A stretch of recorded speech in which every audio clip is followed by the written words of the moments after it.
The Joy of tasty cooking.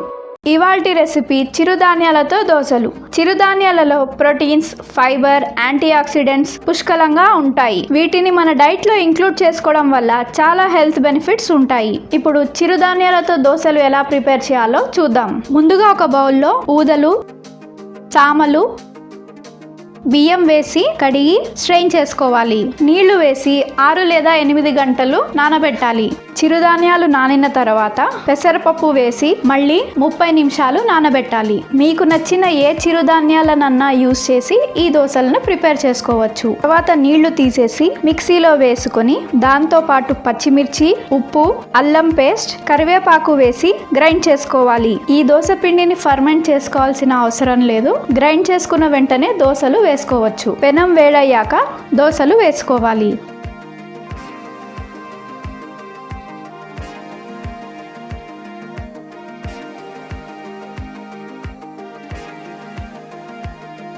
ఈ దోశలు క్రిస్పీగానే ఉంటాయి.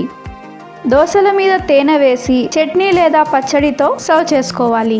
దోశల మీద ఇలా తేనె వేసుకొని తింటే చాలా టేస్టీగా కూడా ఉంటాయి. చూసారు కదా చిరుధాన్యాల దోశలని. మీరు కూడా తప్పకుండా ట్రై చేసి ఆ టేస్ట్ ని ఎంజాయ్ చేయండి. వీడియో నచ్చితే లైక్ చేయండి, షేర్ చేయండి. మీకు ఎలా అనిపించిందో నాకు కమెంట్స్ లో తెలియచేయండి.